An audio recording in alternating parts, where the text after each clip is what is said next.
Bonjour, voilà, mon petit onduleur reçu il y a à peu près une semaine. J'ai eu quelques petits soucis de câblage sur lesquels je reviendrai un peu plus tard.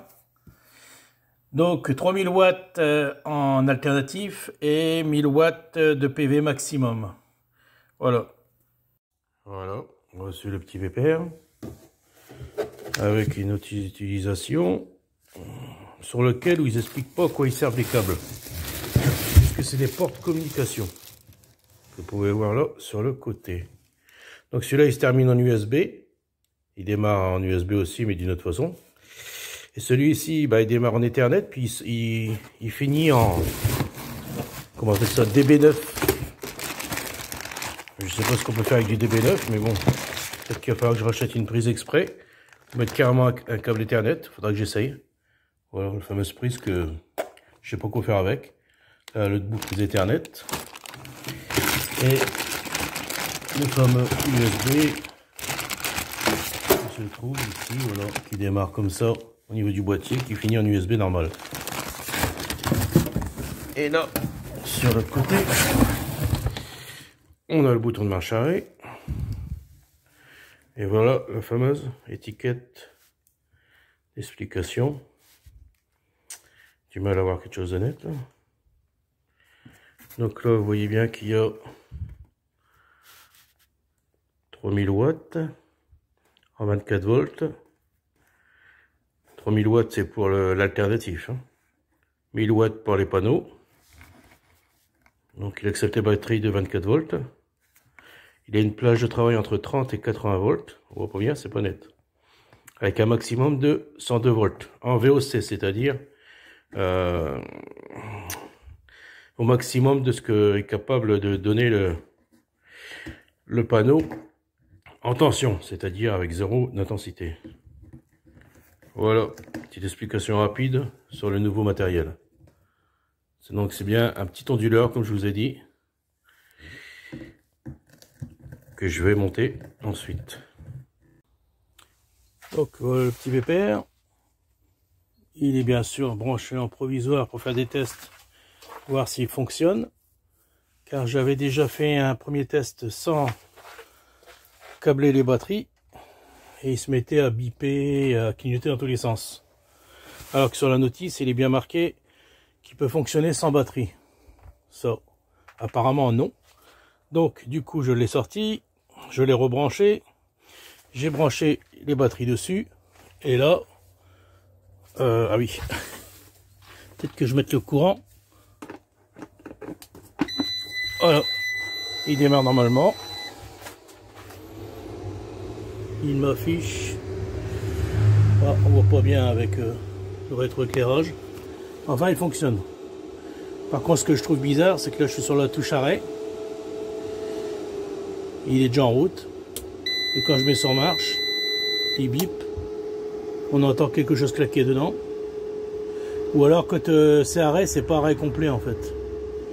C'est arrêt de l'onduleur, point barre. Donc voilà, je sais pas si vous arrivez à voir, à cause du contre-jour, c'est pas top.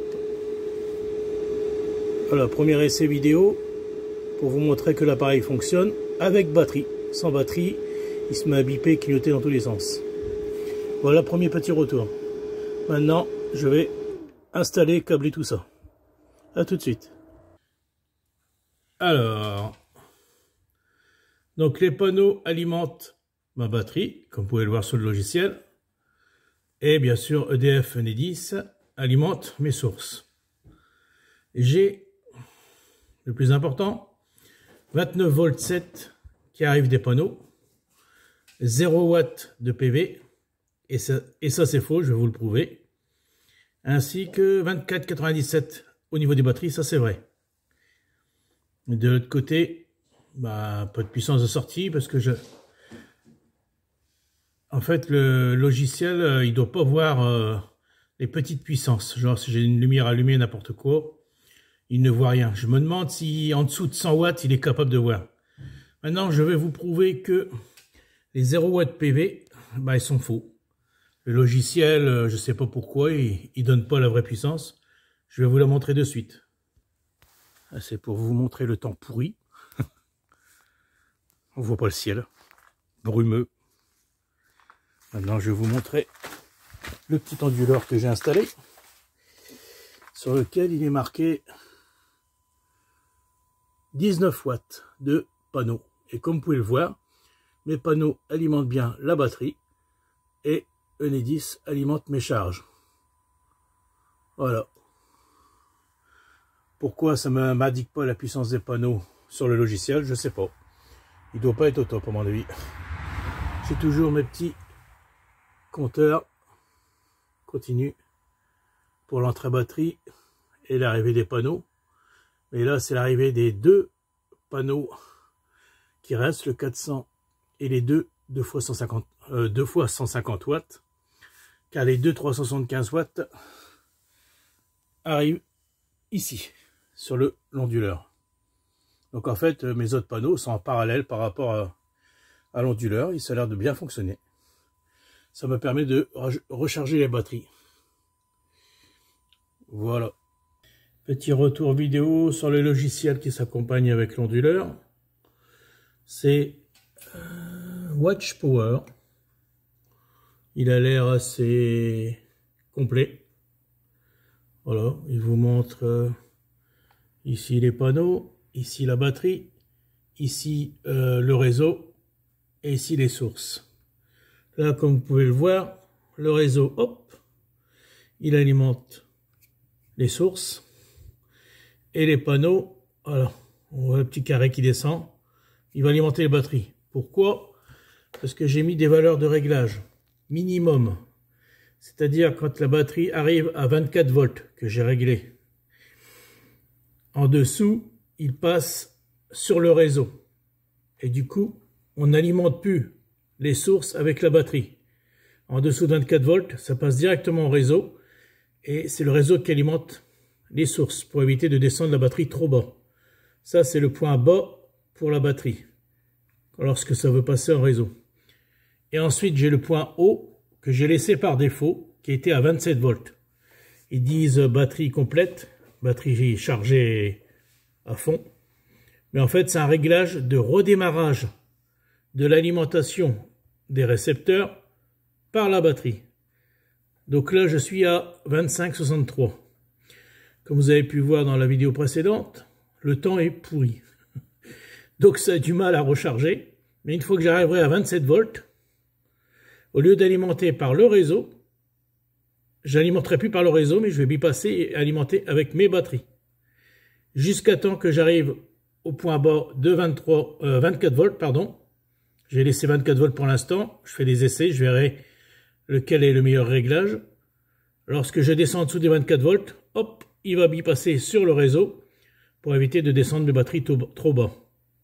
Sachant que lui, il alimente mes batteries en permanence. Et lorsque mes batteries sont pleines, il va directement alimenter les sources. Voilà. Et je dirais même que pendant qu'il alimente la batterie, il doit alimenter les sources avec, je crois. Si je ne dis pas de bêtises. Parce que vous avez deux réglages sur un onduleur, à 3. Utilitaire, donc c'est que le réseau qui alimente les sources. OK. Ensuite, vous avez solaire, donc c'est les panneaux en premier, la batterie en second. Et quand les panneaux ne restituent plus assez de puissance et que les batteries sont trop basses, on bypasse sur le réseau. Et ensuite, il y a le SBU qui fait exactement la même chose. Et d'ailleurs, je cherche encore à savoir la différence entre solaire et SBU. Car SBU, il fait exactement la même chose que le solaire, mais peut-être qu'il fait une chose supplémentaire que j'ai pas encore compris. Donc, je pourrais pas vous aider plus à ce niveau-là, mais je vais faire des recherches. Donc voilà. Alors lui, voilà, comme je vous disais, en dessous de 100 watts, il n'est pas capable d'afficher. Pourquoi, je sais pas. Et puis, capacité batterie, ouais, ça c'est approximatif, hein, c'est pas vraiment réel. La puissance PV, pareil, je pense qu'en dessous de 20 watts, il n'est pas capable d'afficher. Vous avez vu dans la vidéo précédente, sur laquelle il était marqué 19 watts, et là j'avais 0 watts. Donc je trouve le logiciel pas précis du tout. Du coup, quand je vais sur les relevés ici, Je vais vous montrer. Voilà, relevé. Donc je vais mettre les relevés du jour. Hop, parcourir. Voilà. Alors, puissance panneau, ça doit être ici. Attendez, non, ça c'est la puissance alternative. Tension, puissance des panneaux, voilà. Tac, tac, tac. Vous voyez, 29. Je vais descendre pour vous montrer qu'en dessous de 20 watts, il n'affiche pas. Voilà, vous voyez, 24, 0, 21, 0, 21, 24, 0, 21, 24, 0, 23. Vous voyez comme le temps est pourri. Bon, il n'y a que deux panneaux, hein. Il n'y a que 750 watts crête de brancher, là. Mais bon, le temps est pourri. Vous voyez 0, 0 après, si je continue. Donc en dessous de 20 watts, il n'est pas capable d'afficher. C'est bien dommage. Car heureusement, l'huile onduleur affiche en dessous des 20 watts. D'ailleurs, j'ai pas regardé jusqu'à combien de watts il est capable d'afficher l'onduleur. Je vous referai un petit retour là-dessus. Donc, pour revenir à utilitaire, solaire, SBU, les trois possibilités d'alimenter les récepteurs de la maison. En fait, utilitaire, donc vous l'avez bien compris, c'est le réseau qui alimente en permanence. Donc, il n'y aurait pas d'onduleur, ce serait pareil. Ensuite, solaire, eh ben, c'est les panneaux solaires qui alimentent en priorité les récepteurs. Et s'ils ne suffisent plus, utilitaire prend le relais. Voilà. Et pour SBU, en fait, ça veut dire solaire, batterie, utility. Utility, ben, c'est l'utilitaire, c'est le réseau. Donc, solaire en priorité pour alimenter le récepteur. Si les solaires ne suffisent pas, B, batterie, qui alimente les récepteurs. Et si les batteries ne suffisent plus, alors on passe à l'utilitaire. S, B, U, pour alimenter les récepteurs. Voilà. En réfléchissant un petit peu, j'ai trouvé. Voilà, toujours le temps pourri. 30 watts qui vient des panneaux, là, les 2 fois 375 watts. Je vais pas rentrer dans le détail du menu de l'onduleur. C'est le même pour tous pratiquement. Juste la marque. Moi c'est du Master Power. D'autres c'est du Super Watt. Enfin ainsi de suite. Mais ils ont tous le même menu pratiquement. À une cacahuète près. Donc comme vous pouvez voir pour l'instant, j'alimente les batteries. Et le réseau alimente mes récepteurs. Et quand ma batterie sera pleine, eh ben mes panneaux alimenteront les récepteurs. Donc il faut que j'étudie la question pour pouvoir alimenter les récepteurs en même temps. Bon, sachant que là en ce moment avec 30 watts, je ne peux qu'alimenter les batteries. J'ai pas assez de puissance pour aller alimenter les récepteurs en même temps. Voilà, je finis cette vidéo numéro 9 sur cette petite vidéo. Comme vous pouvez le voir, alors je sais plus lequel des deux, c'est la batterie et l'autre les, comment dirais-je, les panneaux. Mais là donc 26.9, je vais pas tarder à repasser donc la batterie qui va alimenter les récepteurs. On verra bien. Vous voyez, avec deux panneaux de 375 watts et même un de 400 derrière, plus deux fois 150 watts, ce qui me fait un total de 1450 watts crête. Aujourd'hui, avec un temps pourri, et ben, je peine à, on va dire, ben là j'ai 30 watts sur les deux 375, j'ai à peu près 20 watts sur le 400, puis 15 watts sur l'autre. Allez, on va dire 70-80 watts. Comme quoi, mettre plus de panneaux, c'est pas un mal. La preuve, l'hiver, c'est ric et rac, hein, avec des journées ainsi. C'est sûr que l'été, vous serez en surproduction, mais c'est pas grave.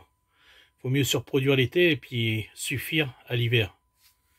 Voilà, vidéo numéro 9 terminée.